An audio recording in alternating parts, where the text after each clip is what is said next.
What up, FNAers?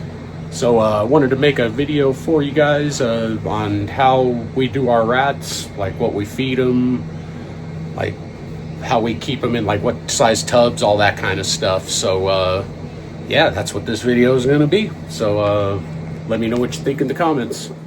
So first things first, this is the rat room. Pardon the mess, I am in the middle of the rat day. Yeah, I did my custom color rat racks there, purple and green, alternating colors.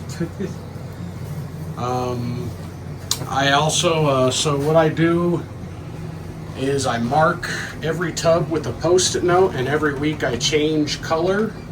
So this week we're doing pink and we're replacing all the purple. That way I know right away just by looking which tubs have been done and which ones haven't. The way I mark them, so that's a male symbol, which means there's a male in the tub, and the BJ represents, it's not blowjob. I represent every male with either 1 or 2 letters. So that's that male, and he's been in there 0 weeks, so I just put him in there this week basically. This number on the bottom represents how many litters the females have had in this tub. So basically after between 4 and 6 litters, I usually euthanize the females and replace them. You'll also notice some have hearts, like that one. So that means those are good females. They do good litters, they take good care of their babies, so I represent them with a heart, and then they're usually going to do at least 6 litters. If their 6th litter is really good, I might let them go a 7th, but I don't. Sorry about that, everyone. I was so rudely interrupted by a spam phone call. Apparently it cuts my video off instead of just putting it on hold.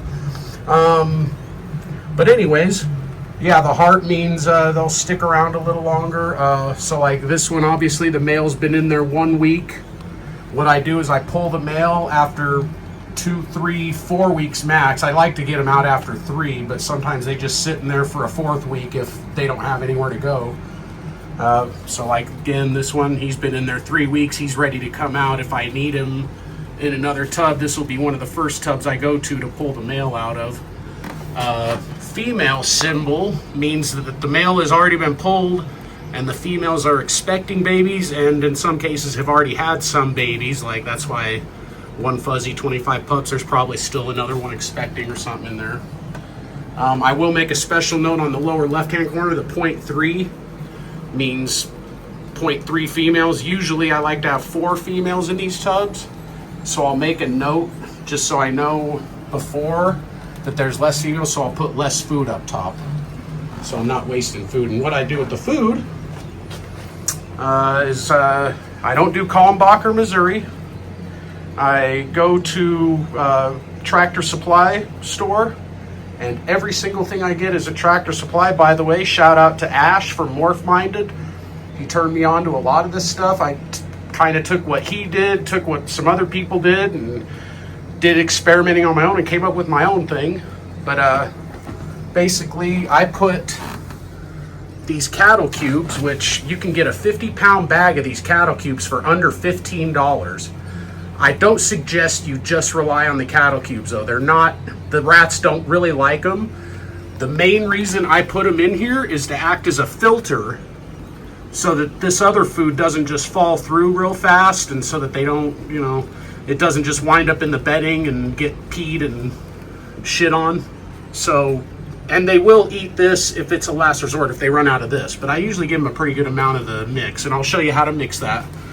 But you put this on the bottom to act as a filter, and like I say, like 15 bucks or less for a 50-pound bag. And then to make the food, we're doing,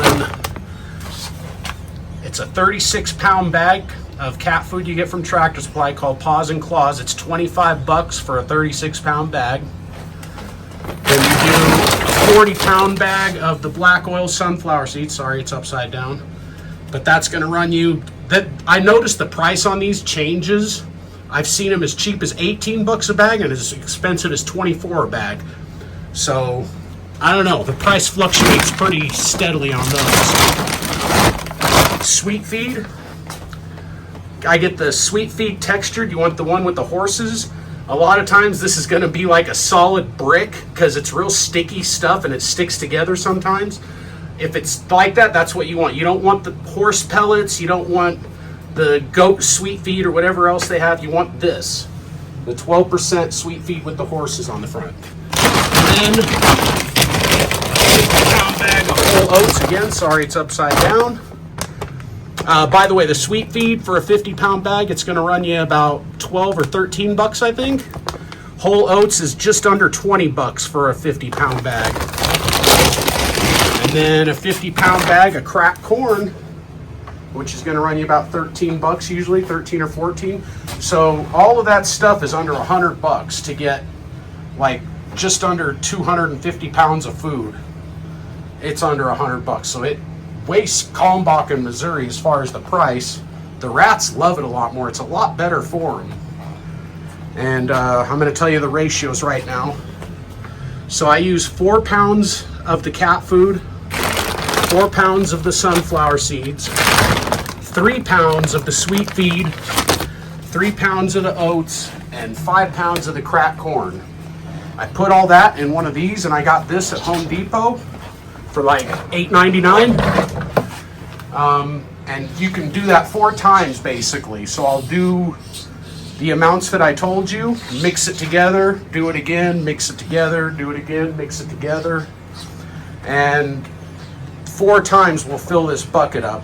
And the bucket, a full bucket, is enough to do about 35 of these if you're running 4 females in each tub. So yeah, I'll go ahead and put this on pause and kind of put, I'm going to put 4 pounds of cat food, 4 pounds of sunflower seeds, 3 pounds each of the Sweet Feed and the whole oats, and 5 pounds of the cracked corn. Mix it together, and then I'll show you what it looks like. So this is what it should look like, all mixed up.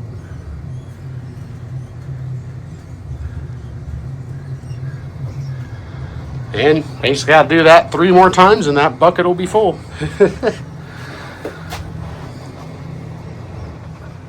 One other thing real quick, I suggest getting a scoop kind of like this with a handle on it. This one is a 2-quart scoop. Ignore the numbers I wrote on there. What I actually do for 1 week's worth of food is about this middle line right there. That, I guess, hold on, let me set it down so I can. Basically this line here, that's basically what I use for a full week of food for 4 rats. If there's a male in there with the female, so being 5 rats, then I'll just basically do like a full scoop that's kind of heaping. And then obviously if there's a bunch of weans and stuff like that, you'll want to put a little bit more in there. But yeah, that's what I suggest, is a scoop like that. You get it on Amazon for like 10 bucks, I think. So yeah, I also wanted to tell you guys about the tubs I'm using. They're Freedom Breeder for the most part. I do have a few ARS mixed in here and there, but most of them are Freedom Breeder. You could see the height difference. This one's a little shorter than this one, and this one also has kind of a handle. So this is a 70 series tub, which is, you know, the same as what you would have like your snakes in for a 70 rack. It's a 70 quart tub. It's like the bigger tubs you'd use for the ball pythons, usually like for 3,000 gram girls. And it just doesn't have the cup holder, obviously, because they could chew through that. And yeah, I keep them in the 70 series tubs until they have babies that are about wean size, because wean size, they can jump out of these tubs pretty easily and get out and go run around. So I move them up to this size, like, and this is also the size I use for grow outs. That's what this is a grow out. So I like to do 1 grow out for probably every 10 or so colonies that I have. So I usually have about 12 to 15 grow outs between the 2 rooms that I have. And I like, for these 80 series tubs, I'll usually put 20 to 25 right around there. You can put up to 30 if they're smaller. Like this one has 14 small, 12 medium. If I have more larges in them, I will do less rats. I mean, this one is like, it's like 4 large, 9 medium, 12 small, so it is kind of 25 still. But like if I had like 10 larges in there, I'd probably keep it more like around 20 total, just because the larger rats do eat a lot more and take up more space and poop more and all that. For my water, I used to do buckets, but I found a really cool other way to do it now. So this is a system, I'll show you where it's coming from, but of course it's just everything is tied to a valve, you know, one of these drinking valves like that with the slanted tip. Pause. And I'll go real quick and sorry about that, everybody. I cut myself off. I was saying I was going to show you where the supply is coming from for all that water. So this is basically by my washing machine. I have the cold water split into 2, and this red thing right here is basically, it lowers the pressure, the water pressure, down to 3 psi. It's a low pressure regulator, I think is what it's called. You can actually get it from Freedom Breeder. You can look it up on their website, and I think it's like 60-70 bucks. And basically I have that coming up on this line, and it tees off, and then it basically goes upstairs into the upstairs rat room, feeds all of those rats upstairs, and then comes back down here, and it feeds all of the stuff we got down here. So it just kind of runs along. It also feeds the humidifier in the snake room. But it runs up over here, splits off here, feeds the ASF rack. That's all the ASFs we have. Just 12 colonies of ASFs plus the 2 grow outs up here. Sometimes those are there, sometimes they're not. Right now I do have a bit of an overflow of ASF, so yeah. And there's the water coming in here. And I got like shutoffs basically for every rack system in case there's a leak somewhere or a rat gets out and chews something, which honestly has not happened very much with us. I think it's happened once or twice in the 5 or 6 years we've been doing this. So like to give them wood blocks to chew on. Helps them have something to do, keeps their teeth down a little bit because their teeth are constantly growing. But yeah, that's about it on that. Yeah. So thanks everyone for watching that video. If you have any suggestions or questions or anything like that, hit us up in the comments or on the IG page. Yeah, until next time, see y'all later.